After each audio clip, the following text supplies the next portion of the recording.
Pode assistir esse vídeo até o final sem receio, que eu te garanto que você vai sair daqui com essa dúvida sobre a convenção coletiva sanada.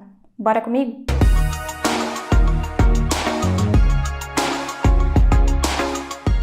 Olá, eu sou a Lilian, criadora aqui do canal e da página Coisas de RH, e aqui no YouTube eu me dedico a entregar conteúdos gratuitos para te ensinar a descomplicar o DP na prática. No vídeo de hoje você vai saber se a empresa é obrigada a seguir a CCT ou não. Vamos falar o que é a CCT, seus benefícios e qual a obrigatoriedade que a empresa tem com ela. Se esse assunto te interessa, já clica e curte esse vídeo, e se você tem interesse em receber mais conteúdos como esse, já se inscreve aqui no canal, porque assim eu consigo saber se esse conteúdo te ajuda e eu posso trazer mais vídeos como esse por aqui, combinado? A convenção coletiva é um instrumento que você vai encontrar em qualquer empresa que você vier a trabalhar. Ela faz parte aí dos documentos que o DP precisa se atentar no momento que vai fazer algum processo dentro de qualquer empresa que for trabalhar. Ele é um documento, a convenção é um documento expedido pelo sindicato, então ela vai mudar dependendo da categoria da empresa. Tá? Todas as empresas elas devem seguir um sindicato, mas nem sempre o que vai estar na convenção coletiva vai ser o mesmo para cada categoria. Por exemplo, a gente tem a categoria dos professores, tem a categoria do sindicato têxtil, tem os metalúrgicos e assim por diante. Então, cada categoria, cada tipo de segmento vai ter a sua convenção coletiva e nela vão conter benefícios e regras que devem ser seguidas. A convenção coletiva, ela vem como um complemento da legislação, ou seja, ela nunca vai ser mais prejudicial ao empregado, pelo contrário, ela vem para melhorar algo que tem na lei. Então, por exemplo, se na legislação fala que o empregador tem que pagar hora extra com um adicional de pelo menos 50%. Isso está na CLT, né, que é o nosso principal instrumento. Aí na convenção coletiva fala que tem que pagar 60%. Então ela vai ser mais benéfica que o que está na própria lei. Nesse caso, a empresa vai ter que seguir o que está na convenção. Então ela sempre vem com esse aspecto de trazer algo melhor do que está na legislação. Essas cláusulas, esses benefícios, eles são discutidos entre os dois sindicatos, entre o sindicato patronal, que é o que representa a empresa, e o sindicato dos empregados, que representa os trabalhadores. Então, esses dois sindicatos, eles fazem reuniões para definir quais são os pontos da convenção coletiva, como reajuste que vai ter naquele ano, se vão incluir alguma cláusula nova, se vão tirar alguma cláusula. Geralmente eles não tiram, né? A não ser que seja uma cláusula que não vá fazer tanta diferença, mas geralmente eles melhoram o que tem lá e incluem cláusulas novas. E aí, por que o DP precisa se atentar nesse tipo de situação? A CCT é um documento que a gente vai encontrar em todas as empresas que vier a trabalhar, então você precisa de primeiro ponto, assim, já saber que ao entrar numa nova empresa, ao começar num novo emprego, mesmo que você já tenha experiência, ou se você não tem experiência nenhuma, você tem que buscar saber qual é o sindicato que representa essa empresa e o que está dizendo naquela convenção coletiva. Sempre que um cliente for questionar algo, um empregador, alguém, você tem que ter esse hábito de saber, vou olhar se a convenção diz algo. Vou pesquisar na lei, na lei não traz nada, mas na convenção pode trazer. Então precisa se atentar nesse ponto. Se você não se atentar ao que traz na convenção coletiva ou nem sequer consultar esse objeto quando você for trabalhar em alguma empresa, no departamento pessoal, você está correndo um sério risco de cometer erros que podem prejudicar muito ali tanto o trabalhador quanto você mesmo, né, que está executando errado, vai ouvir, vai ter que ter retrabalho e tudo mais. Então, o primeiro ponto, você precisa sempre se atentar a verificar e saber o que está trazendo na legislação. Eu vou dar um exemplo de uma situação que aconteceu numa empresa que eu trabalhei, que nós tivemos um erro e depois deu maior retrabalho além de multa. Talvez você já tenha até visto eu contar em outros vídeos, às vezes eu faço live lá no meu Instagram e eu falo sobre isso. Mas se você está vendo esse vídeo aqui pela primeira vez, nunca viu nenhum outro vídeo meu, você vai ficar sabendo dessa história também. O que acontece? Eu trabalhava numa empresa que tinha muitos sindicatos. Tinha mais de 80 convenções coletivas diferentes, porque a empresa era muito grande, tinha filiais em todo o Brasil e cada região tinha uma convenção coletiva que representava. Determinada convenção coletiva dizia que o pagamento da primeira parcela do 13º salário tinha que acontecer no mês de julho, junto com o pagamento de julho. Então, eu tinha que pagar até o 5º dia útil de agosto, aquela primeira parcela do 13º. E aconteceu que chegou no 5º dia útil, tivemos uma falha lá, não teve checklist, né? Aconteceu alguma coisa e passou em branco essa informação. Então, não foi feito o cálculo desse 13º salário daquela região. E aí, o que aconteceu? Tivemos que calcular as pressas, fazer esse pagamento complementar, né, ali após o pagamento da folha. E além disso, tinha uma previsão de multa estipulada na convenção coletiva, caso a empresa não fizesse esse pagamento. E aí foi o que aconteceu. Além da gente ter todo esse retrabalho, porque a folha já estava fechada, teve que reabrir e tal para fazer o cálculo, porque impactava no FGTS, tivemos que pagar essa multa lá que estava prevista no sindicato.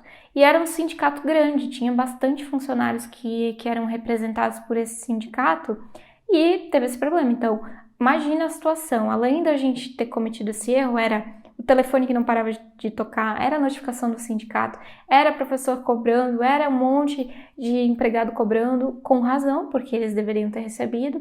E como esse sindicato era muito atuante, eles estavam ligados dos direitos deles, então a gente não tinha muito o que fazer, né? Corremos contra o tempo para regularizar essa situação e ficou a lição. E aí eu costumo dizer o seguinte, ou você aprende na dor ou você aprende no amor. Nessa situação a gente aprendeu na dor a nunca mais confiar apenas na cabeça, porque era muita informação e acabou passando, né? Essa informação não estava lá no nosso checklist de fechamento mensal, e a mapear todas as convenções coletivas que a gente cuidava, ter um máximo de organização possível para não cometer esse tipo de erro com outros lugares, outras situações, porque dá uma dor de cabeça danada, dá um trabalhão, e além do trabalho que você tem para reprocessar e calcular, tem esse retrabalho de atendimento, né? E também ninguém trabalha no DP para ficar fazendo coisa errada. Você não quer prejudicar o seu colega ali que você está trabalhando, você não quer, né, que a outra pessoa receba o salário errado, você não quer que ela deixe de receber algo. Então foi muito frustrante nesse sentido também.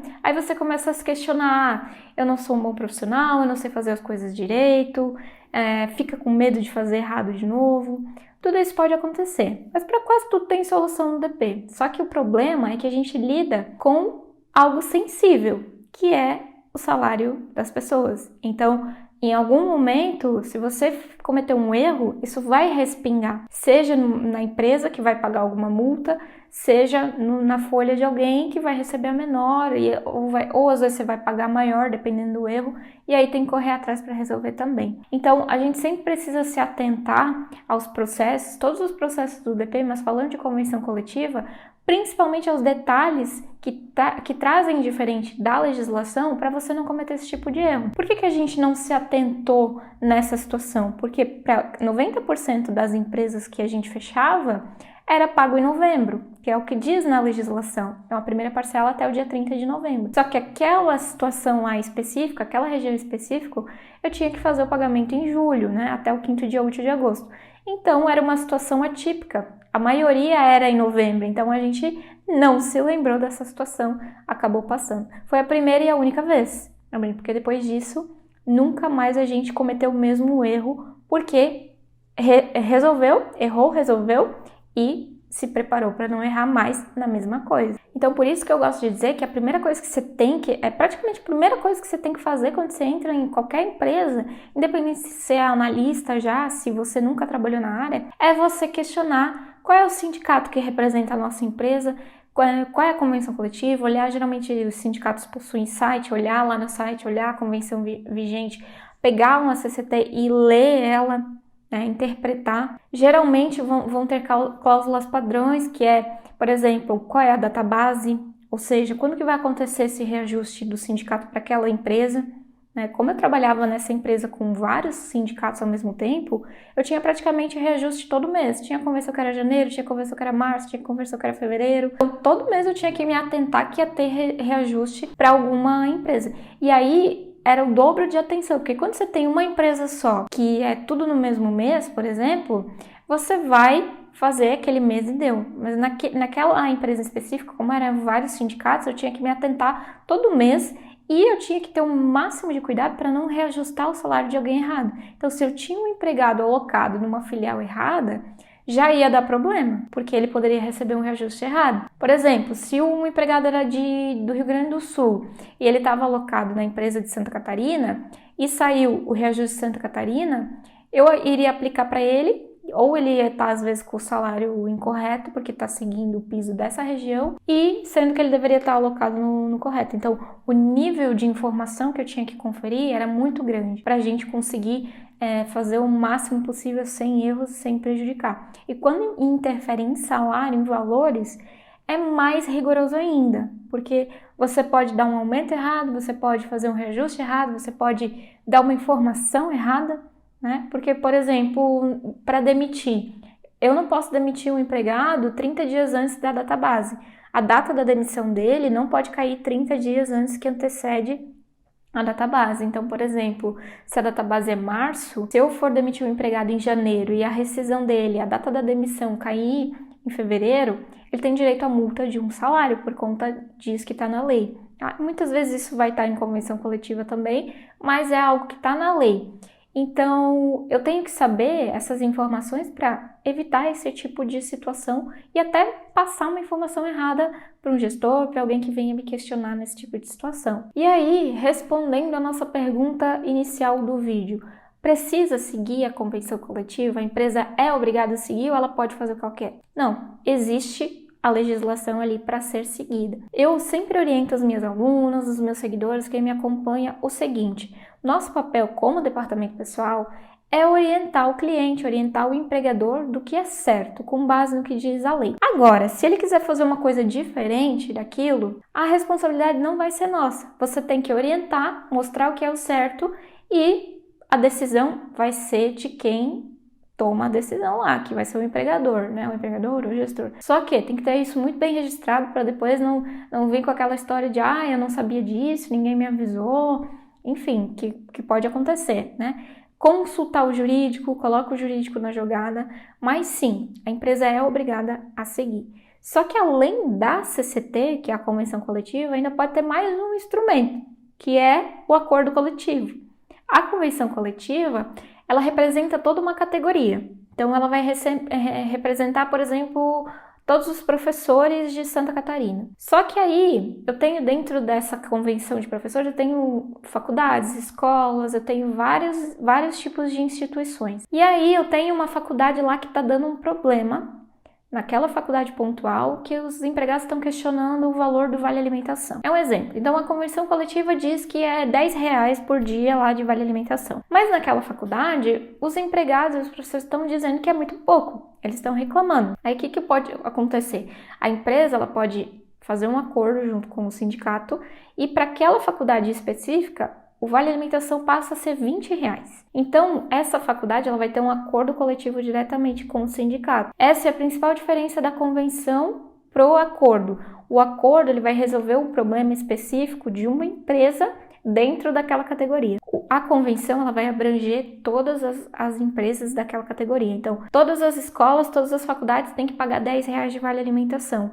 Mas se naquela faculdade tiver um acordo dizendo que tem que ser 20, aí a empresa vai ter que seguir o que está no acordo, porque, de novo, é mais benéfico para o empregado. Na legislação não tem nada falando sobre um mínimo obrigatório que a empresa tem que pagar, na CLT, né? Mas isso geralmente tem estipulado em convenção coletiva e também tem estipulado em acordo quando tem esse tipo de situação. E uma dúvida muito frequente que pode acontecer é assim, Lilian, mas eu não sou associada ao sindicato, né? O empregado não é associado e nem a empresa não é associada. Mesmo assim, tem que seguir a convenção? Sim, independente se é associado ao sindicato ou não, tem que seguir o que está lá. Porque, de novo, ela existe para trazer benefícios aí para os trabalhadores e para trazer situações a serem seguidas. Então, se você não cumpre o que está na CCT, se a empresa não está cumprindo, ela vai ter problema. E esse problema pode vir através de multa, pode vir através de notificação. Eu já vi vários processos sindicais que deram um maior do BO, assim, falando bem em português, porque a empresa estava fazendo alguma coisa errada. Então, precisa se atentar. Mas, de novo, como eu falei antes, nosso papel no DP é você orientar do que é o certo, do que deveria ser, registrar isso. E se a empresa quiser tomar outro caminho, outra situação, aí é problema dela, mas pelo menos você fez a sua parte. E aí é que entra o que eu sempre bato na tecla com as minhas alunas e com quem me acompanha, que como que você vai passar essa segurança, como é que você vai orientar o que deveria ser o certo se você nem domina isso, não domina o básico? Como é que eu vou chegar para o empregador e falar para ele assim, olha, você não pode pagar menos que 60% de hora extra, porque na convenção coletiva tá dizendo isso. Ele vai dizer, não, mas eu quero pagar só 40%. Isso não tá nem na lei. A lei diz que o mínimo é 50%. Mas eu já vi de tudo. Tem empresário, tem empregador que quer fazer de tudo, já vi. Você precisa passar com o máximo de clareza possível para ele essas informações para que ele possa tomar uma decisão consciente e ele sentir que você está sabendo o que você está falando. E como que você adquire essa segurança? É fazendo esse básico bem feito. Primeira coisa, pegar esse documento e ler e interpretar. Não é só ler, porque muitas vezes ele vai estar numa linguagem juridiquês, que eu digo, né? E aí você precisa saber interpretar. Na dúvida, troca uma ideia com o jurídico, troca uma ideia com seus colegas. Tá? Mas se ficar muitas interpretações diferentes do mesmo assunto, você precisa ter um veredito ali, né? Eu trabalhei em empresas que, às vezes, quando eu ficava na dúvida, saía a convenção coletiva, eu pegava ela, eu ia lendo e anotando os pontos que eu tinha entendido. Passava para o jurídico, minhas considerações são essas, eu entendi isso, confirma? Eles confirmavam, não, Lina, aqui tá dizendo isso.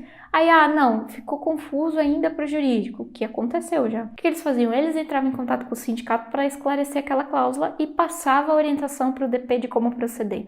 Ou seja, eu tirei de mim essa responsabilidade, o jurídico me passava a orientação e eu seguia. Mesmo que muitas vezes eu discordasse do que estava escrito lá. Eu entendi uma coisa, ele entendeu outra, mas eu fiz a minha parte. Então, o primeiro passo para você descomplicar esse assunto de convenção coletiva é você pegar e ler o que ela está trazendo, entender. Eu fazia, como eu tinha muitos sindicatos, eu tinha uma planilha de controle e eu colocava os pontos de atenção que eu tinha que ter de cada sindicato nessa planilha. Como esse exemplo de database, qual era o percentual de reajuste que tinha saído naquele ano, se tinha sido aplicado já ou não, licença maternidade, qual era a estabilidade, que tinha vários tipos. Tinha convenção que 60 dias após o retorno do afastamento a pessoa tinha estabilidade. Tinha uma convenção coletiva que era 120 dias de estabilidade após o retorno da licença maternidade. Então, ela tinha todo o período da gestação, da licença maternidade, mais 120 dias após ali que não poderia ser desligada por conta da estabilidade. Então, são detalhes aí, que faz toda a diferença. Aí pensa se eu não soubesse disso. Ia desligar, às vezes, uma empregada que não poderia porque ela estaria na estabilidade. E aí você vai fazer isso errado, vai desligar errado, vai ter que reintegrar ou vai ter que indenizar, vai dar problema. No sistema vai parametrizar errado porque não conhece essa informação. Enfim, pode acontecer um monte de situação que seria completamente evitável se você conhecesse principalmente esses pontos chaves e entendesse. Não basta só ir lá e ler o artigo, você tem que entender para conseguir explicar de uma maneira clara e para conseguir executar isso ali na prática de uma maneira tranquila e saber responder para qualquer pessoa que vier questionar. Se o que eu te falei até agora fez algum sentido para você, então me ajuda aqui e curte esse vídeo. E se você quer receber mais conteúdos gratuitos sobre departamento pessoal na prática, não esquece de se inscrever aqui no canal. Eu agradeço por ter você aqui comigo e se você quiser continuar aprendendo a descomplicar o DP na prática, eu recomendo que você assista o próximo vídeo que vai aparecer aqui para você. Um beijo e até a próxima!